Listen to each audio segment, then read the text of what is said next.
Don't be fooled by the silence. What's brewing behind palace walls may change the monarchy forever. While Britain mourns the loss of Queen Elizabeth's ascent, a hidden battle has begun, one that never made the headlines. A sealed room, a forgotten safe, and a handwritten will now threaten to undo everything the new queen tried to protect. Camilla believed she had won, but in the shadows of Windsor, someone else was chosen. Someone quiet, steady, and unexpected: Kate Middleton. Not by marriage with the heir, not by ambition, but by trust. And now, Queen Elizabeth's final words are resurfacing, and they're not just rewriting history. They're declaring a successor the world never saw coming. Windsor Castle, a fortress of secrets, standing tall through centuries, now hums with a mournful silence. The air is thick with the scent of pristine white lilies and half-burned candles, remnants of a nation bidding farewell to Queen Elizabeth II. Outside, the world watches a solemn procession where a horse-drawn carriage draped in the Union Jack carries her coffin through London's tear-soaked streets. But within the castle's cold stone walls, a silent power game calculated and ruthless is unfolding with deadly precision. Camilla, now queen consort, strides through a dimly lit corridor, her pointed heels clicking rhythmically on the marble floor. Her eyes, sharp as a blade, scan the reports handed to her by her most loyal aides. Her mission is clear as daylight: catalog every asset, every document, every private secret of the late queen. No loose ends can be allowed. Her power, though cemented by a crown, hangs as fragile as a thread over a sword's edge. One misstep could bring it all crashing down. But in the frenzy room, 204, tucked deep in a rarely visited wing of the castle, is overlooked. A seemingly harmless oversight, a dusty old ledger in the archives, notes that the safe in that room was personally sealed by King Charles III immediately after his mother's passing. No one double-checks. No one asks questions. Camilla's aides, swamped with endless tasks, skim past the entry and move on. They don't know that in that forgotten room, a ticking time bomb waits ready to shatter her carefully laid plans. As the echoes of the funeral fade, the royal family begins to retreat from Windsor. From heirs to the throne to lesser-known faces, they depart carrying genuine grief or carefully masked ambitions. But one solitary figure lingers, moving against the tide. His shoulders are hunched as if the weight of the past presses down on every step. His eyes, cold yet burning with unshakable resolve, are fixed on a single destination: Prince Andrew, Duke of York, the disgraced outcast. The press ignores him. Royal newsreels erase him as if he never existed. He's a ghost, a stain on the monarchy's history, shunned by public and family alike for unforgivable scandals. But today, he's not a failure. Today, he has a purpose. Andrew pauses before the heavy oak door of room 204. The corridor is deserted, save for the whistle of autumn wind through ancient window cracks. His hand grazes the doorknob, his breath catching slightly. "Mother always said I wasn't the favored one," he whispers, his voice low and hoarse, as if speaking to the darkness itself. "But I was the last one she trusted with a secret." The door creaks open, revealing a small, dusty room bathed in dim light from a high window. In the corner stands an old safe, its steel surface dulled, but unyielding like a loyal sentinel. Andrew kneels, his trembling fingers entering a code known only to him and his mother. A clank echoes and the safe swings open. Inside, no gold or glittering jewels await as one might expect. There's only a single document, its edges frayed by time, but its weight surpasses any treasure. A handwritten will penned in Queen Elizabeth II's elegant script, stamped with her personal crest. At the top, a line sharp and chilling cuts like a knife, not to be given to Camilla, not to be revealed to the press. Andrew's hands shake as he unfolds the will. His eyes scan the lines of the words as if he can't believe what he's reading. The document names Catherine, Duchess of Cambridge, as the sole inheritor of Elizabeth's personal estate, from priceless jewels worn at coronations, private letters, revealing a queen's innermost thoughts, diaries, chronicling royal history through her eyes, to Sandringham House, her sanctuary from the world's gaze. Camilla's name is erased as if she never existed in Elizabeth's private world. Charles, the new king, is mentioned only as a formal representative, a hollow title stripped of any real claim to his mother's spiritual legacy. Andrew sinks to the floor, his back against the cold wall, the will clutched in his hands. In the dim light, his lips curl into a bitter smile, both pained and triumphant. So Mother never wanted Camilla to carry the soul of the monarchy, he murmurs, his voice thick. She gave her the title, but the heart, that's Catherine's. What good is an empty crown? Meanwhile, at Clarence house, Camilla sits in her private study, the soft glow of a lamp casting shadows across her face, highlighting the lines etched by time and pressure. Before her, a screen displays Windsor's security codes, numbers, and symbols dancing as a reminder that her power hinges on controlling every detail. But a nagging unease like a thorn in her heart gnaws at her. Something's wrong. Someone has moved before her. She presses a button, her voice icy. Check the entire system. I want to know everything. At Clarence house, Camilla's suspicions have sparked action. A midnight report from the palace security team confirms her fears: unauthorized access to room 204. No one on the approved entry list, no clear sign of the intruder. Her pulse quickens, but her face remains a mask of terrifying calm. She summons Jasper Field, the royal family's most discreet legal advisor, a wiry man with round glasses and eyes that never betray emotion. Review every sealed document, she orders, her voice low but cutting. If anything is out of my control, I want it gone. Jasper nods, asking no questions. He knows Camilla doesn't tolerate leniency. In the shadows of the room, she quietly plots any document, not hers, not serving her purpose, will be destroyed. No trace can remain. Her power lies not just in the crown, but in her ability to rewrite history before it's revealed. Meanwhile, at Adelaide Cottage, the serene retreat of Catherine and William, the mood is entirely different. Morning sunlight streams through the windows, warming the simple white walls of their cozy home. Catherine, in a thin sweater, sits at the dining table, cradling a steaming cup of tea. Before her lies a peculiar parcel sealed with red wax, no sender's name. She frowns, her fingers hesitating over the seal. William, she calls, her voice soft, but tinged with unease, come look at this. William enters, his shirt sleeves rolled up, his face marked by a sleepless night. He stands behind his wife, eyeing the parcel. Open it, he says, his voice steady. Catherine carefully breaks the seal, revealing a thick envelope. Inside, a copy of the will emerges, Elizabeth's handwriting painfully clear. Attached is a small note, just one line: Mother didn't choose her. She chose you. Catherine freezes, her breath catching in her chest. She covers her mouth, her eyes locked on the note. William takes the paper, reading slowly, each word sinking into his mind. His eyes darken, not with anger, but with a mix of awe and sorrow. She saw, he says, his voice a whisper. Everything you've quietly endured. Catherine looks up, her eyes clouded with mixed emotions. I never wanted the throne, she whispers as if to herself, but she placed it in my hands with her trust. She clutches the note, her heart pounding. Catherine isn't one for power struggles. She's always chosen silence, grace, as she's navigated the flashbulbs of the press and the pressures of the monarchy.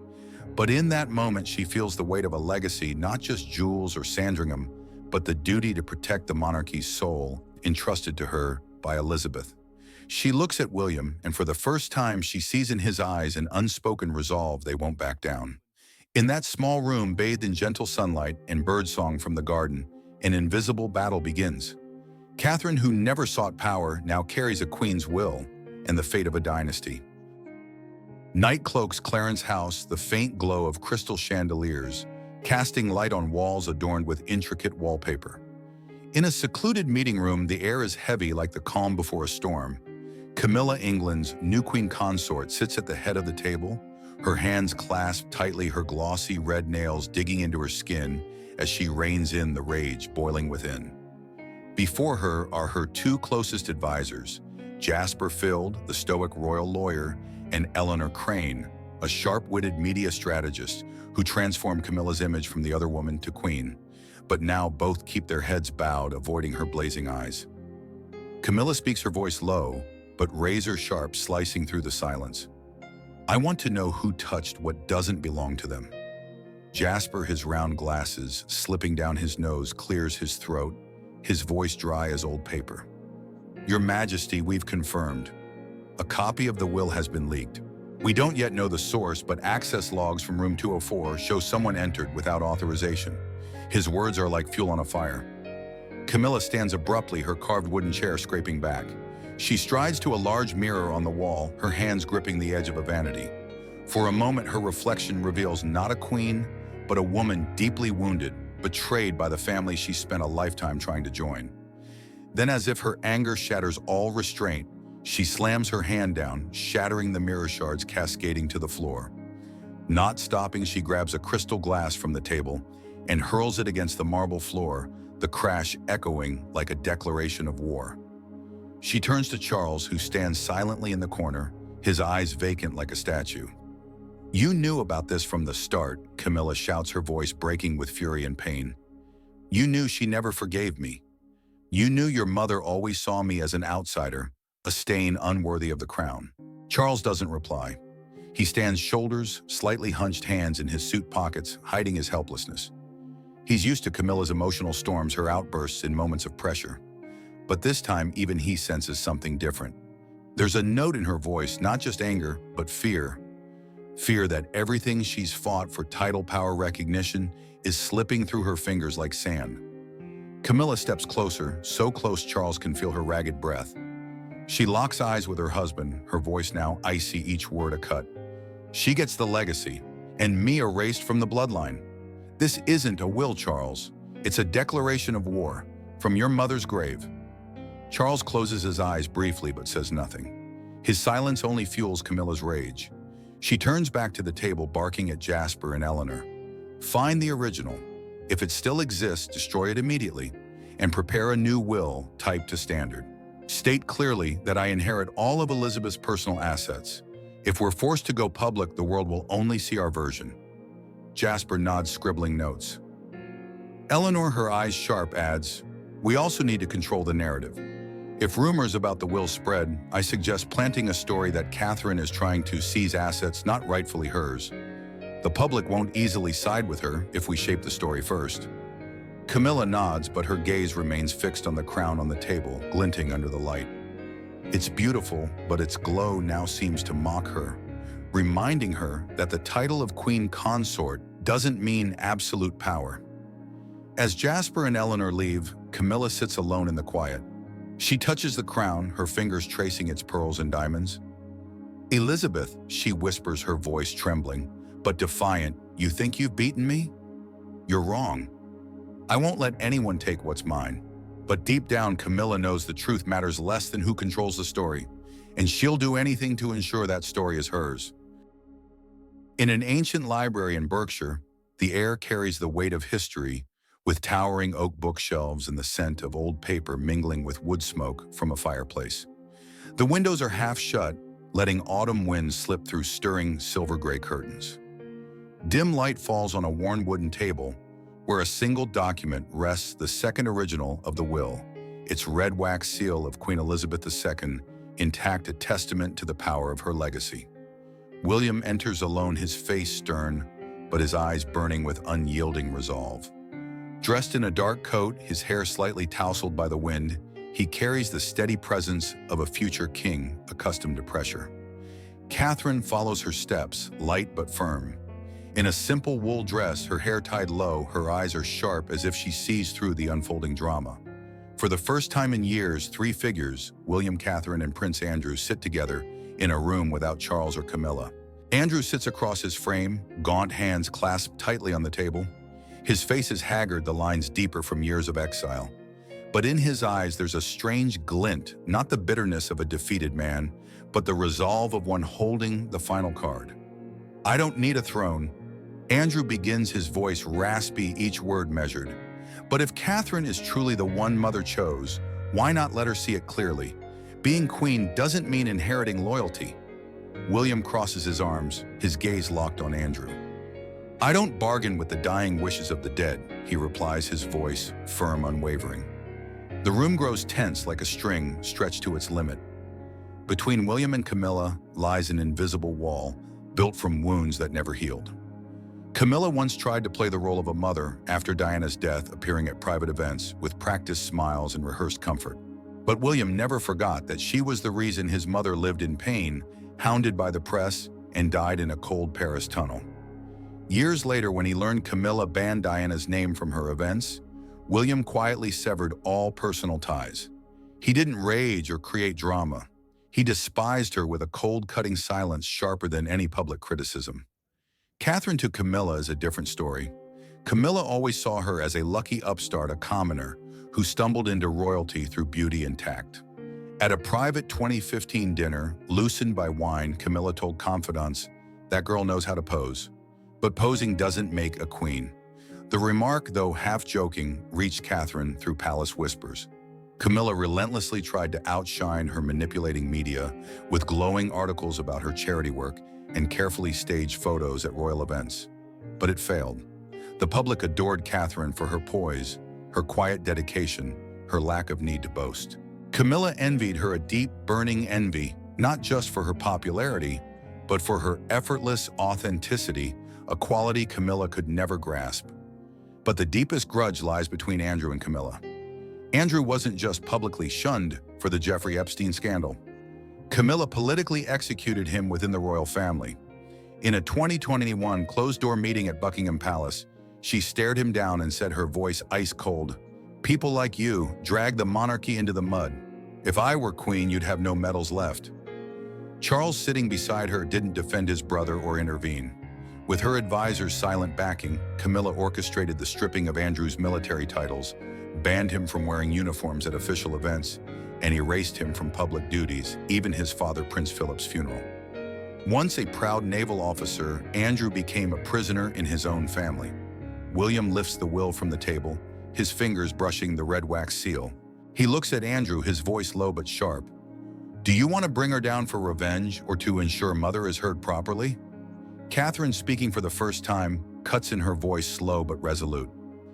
"If you're doing this out of spite, please don't involve us. But if it's for what's right, we won't stop you." The room falls silent, only the wind whistling through the window. Andrew looks at Catherine, then William, and for the first time in years, a strange, almost gentle smile crosses his lips. "I thought I was discarded," he says, his voice hoarse but sincere. "But I never imagined. Mother still remembered me and trusted me." He slides the will toward William, his fingers trembling. "She chose her," he says, looking at Catherine, "not because she's the heir's wife, but because she never demanded anything while that woman demanded everything." Catherine lowers her eyes, her gaze softening, but not hiding her resolve.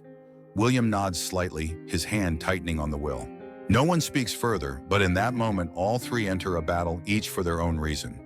William fights for his grandmother's legacy, Catherine for the trust Elizabeth placed in her, and Andrew for his last chance to prove he's not the failure the world believes. At London's Savoy Hotel, the evening sparkles under crystal chandeliers, illuminating glittering ball gowns and tailored suits. The annual humanitarian gala for underprivileged children draws hundreds of elite guests from wealthy donors to art world luminaries. But when Catherine, Duchess of Wales, enters the room, seems to hold its breath.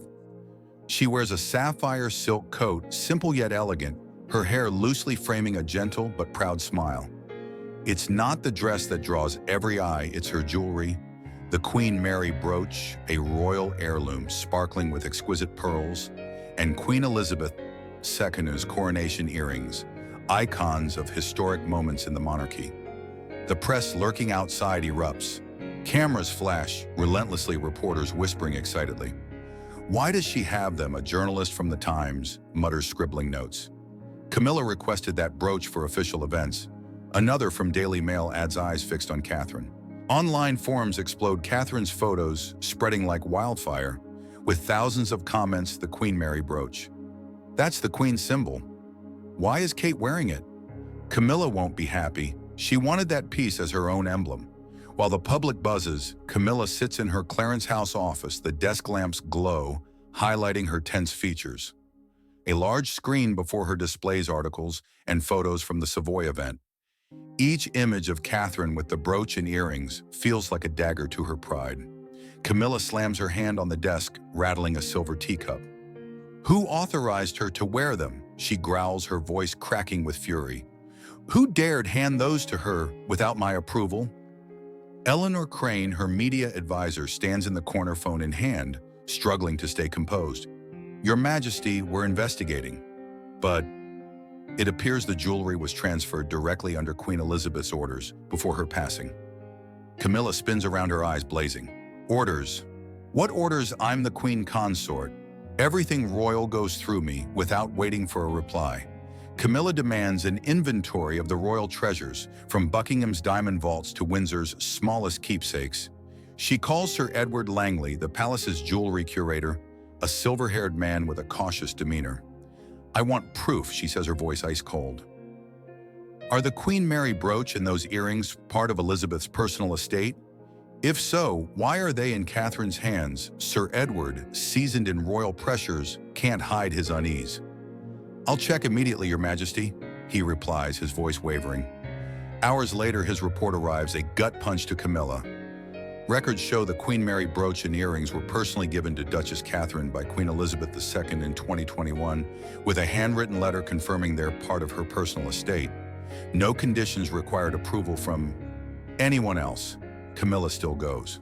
She sinks into her chair, hand to her forehead, as if staving off a raging headache. Every move Catherine makes, those silent cuts like a blade slicing into the credibility Camilla has painstakingly built.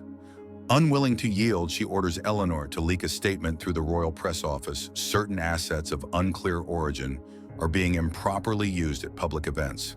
The royal family will clarify this matter soon. The message goes to major outlets from The Guardian to The Sun, hoping to sway public opinion against Catherine. But Camilla's plan backfires. A senior security advisor, after thorough checks, confirms internally that the brooch and earrings are not only rightfully Catherine's, but were gifted with deep symbolic intent by the Queen. Though not publicly released, the news spreads like wildfire among journalists. Articles shift praising Catherine as the Queen's trusted heir, the face of the monarchy's future. Camilla, still on the throne, feels her power slipping inch by inch under Catherine's quiet radiance. The next morning, an invisible earthquake rocks the royal inner circle. A video pulled from room 204's security camera at Windsor Castle leaks without warning. No one knows the source, a disgruntled staffer, a bold hacker, or a royal insider. But the 47-second clip changes everything. In it, Queen Elizabeth II at 95 radiates unmistakable majesty. Dressed in a simple white-collared cardigan, her silver hair neatly combed, her hands tremble slightly as she places a letter in the safe. The camera captures every move, her careful sealing of the safe, her final check of the lock. Then, as if sensing posterity, she turns, looking directly into the lens. Her eyes, weary with age, remain sharp and resolute. In a low, clear voice, she says, as if delivering a final message to the world, "Let her have what is truly mine." The video ends, but its impact is just beginning. The file is emailed anonymously to key royal council members, from legal advisors to ceremonial heads. A copy even appears on Buckingham Palace's internal server, undeletable despite cybersecurity efforts. Charles, shown the video in his private study, sits motionless, his hands gripping the chair until his knuckles whiten. He says nothing, but his eyes, a mix of grief and helplessness, say it all. He knows who his mother chose, and it isn't his wife. Camilla, watching the video in her Clarence House suite, feels her world collapse. She slumps into an armchair, hands covering her face, her breathing ragged as if the room's air has vanished. "No," she mutters, her voice shaking. "No, she couldn't do this to me." But the truth is undeniable. Elizabeth's voice, though brief, is a verdict she can't appeal, declaring Catherine, not Camilla, as the keeper of her legacy. No one in the royal council dares question the video's authenticity. Security experts confirm it's unedited, and the seal on Elizabeth's letter matches her personal crest perfectly. The incident, though shielded from the public, shakes the palace's power structure. Camilla's entire international ceremonial schedule, from a Canada tour to hosting European diplomats, is cancelled without explanation. The royal press office issues a vague statement about schedule adjustments due to internal priorities, but the media starts digging. Headlines emerge. Camilla steps back is Kate Middleton. Taking charge, Queen Elizabeth's legacy mystery. Who was chosen? The public, though unaware of the full truth, begins to whisper. On social media, Catherine's Savoy photos, with the Queen Mary brooch gleaming like a new dynasty's emblem, go viral. Catherine, without a word, without answering a single question, becomes the focus of all eyes. She doesn't need to proclaim or argue. Her silence, paired with Elizabeth's legacy, speaks volumes. At Adelaide Cottage, Catherine and William sit in their small living room, bathed in soft golden lamplight. On the table lies a cold teacup and a newspaper with Catherine's Savoy image. William looks at his wife, his eyes filled with pride, but tinged with concern. "Are you sure you want to step into this fight?" he asks, his voice low. Catherine smiles faintly, her fingers brushing the Queen Mary brooch still pinned to her coat. "I didn't choose this fight, William," she replies, her voice steady. "But she chose me, and I won't let her down." Kensington Palace, a late autumn evening, glows with the soft light of wall sconces, wrapping Adelaide Cottage's living room in warmth, a stark contrast to the silent storms sweeping through the monarchy. Catherine sits in a velvet armchair, her hands gently cradling a cold porcelain teacup. On the small oak table before her, a newspaper displays her Savoy Gala photo, the Queen Mary brooch shining like a quiet proclamation. William stands by the window, gazing into the dark garden, where bare branches sway in the wind. The room is still save for the crackle of the fireplace, but both feel the weight of what's transpired. William turns, crossing to his wife sitting beside her. He takes her hand, his touch warm and steady, as if anchoring her for the days ahead. "You've protected what Mother couldn't," he says, his voice rich with pride and reverence. "Trust. Not from the public, not from the press, but from her, my grandmother, who saw in you what no one else did." Catherine looks up, her eyes gentle but resolute. "I don't want to crown William," she replies, her voice soft but firm. "But if she trusted me enough to entrust this legacy, I won't let it fall to those unworthy." She touches the Queen Mary brooch as if it's a reminder of the duty Elizabeth placed on her shoulders. No crown was given, no formal ceremony held, but to the public, Catherine has become the new face of the monarchy, not through title, but through the sincerity and dignity she embodies. Meanwhile, in a shadowed corner of Frogmore Cottage, Prince Andrew sits alone in a small room, the dim light of an old desk lamp illuminating his lined face and weary eyes. On the table before him is the final photocopy of the will, his mother's elegant script still vivid, each line proof he wasn't entirely forgotten. Andrew holds the document, his fingers tracing the red wax seal, then sighs a heavy breath of both relief and bitterness. For the first time, he murmurs, his voice hoarse, "The outcast did something right." He rises, crossing to the window, staring into the darkness enveloping the garden. Andrew was once a soldier, a beloved prince, but past mistakes turned him into a pariah, despised by the public, sidelined by his family, and deliberately crushed by Camilla. Now, with the will in his hands, he's given his mother a measure of justice. He seeks no forgiveness, no restoration of honor. All he wanted was for Elizabeth's voice to be heard, her legacy protected by her chosen heir, Catherine. Andrew returns, locking the will in a small wooden box. He knows he'll never step into the light again, but for the first time in years, he feels lighter, as if a fraction of his past burden has lifted. At Clarence House, the air is as heavy as a tomb. Camilla sits alone in a private room, the crystal chandelier's light highlighting her strained features and red-rimmed eyes. On the vanity before her lies the crown, the symbol of power she fought a lifetime to claim. It sparkles, its diamonds and pearls catching the light, but to Camilla, that glow is now a mockery. No one has taken the crown from her, but no one sees it as the mark of a true queen anymore. Her European tour from Paris to Berlin has been canceled without clear reason. The Royal Ceremonial Council, meticulous in planning, suddenly omits her from official announcements. The palace's social media, once filled with Camilla's charity events and diplomatic receptions, now highlights only William and Catherine, or generic royal activities excluding her. This silence, sharp as a blade, is the monarchy's way of declaring that Camilla, though still queen consort, has lost the aura she worked so hard to build. Camilla lifts a sheet of paper, the fake will she ordered, drafted in panic. Its printed text, polished and official, states, "I, Elizabeth R., bequeath all personal assets to my lawful consort, Camilla Parker Bowles." She reads each line, each word, as if seeking comfort in the lies she crafted. But every syllable weighs heavier on her heart. With a slow motion, she tears the paper into 4 pieces, the fragments falling like the shards of her power's dream. Her hands tremble. Her heart races, not from fear, but from the bitter truth invading her mind she's lost. Not to Catherine, William, or Andrew, but to Elizabeth, who never chose her, never saw her as part of the monarchy's soul. She looks into the mirror. The face staring back is no longer a proud queen's, but a woman confronting the reality that all she gained title power, recognition, is a hollow shell. So, she whispers, her voice breaking, as if speaking to the darkness, all I've won is an empty title. Camilla touches the crown, her fingers gliding over its cold gems. She'll still wear it at official events, still flash her practiced smile for the public. But as Andrew once said in that bitter moment in the Berkshire Library, what good is just the shell? Those words now echo in her mind, an inescapable verdict. She rises, crossing to the window, gazing into London's enveloping darkness.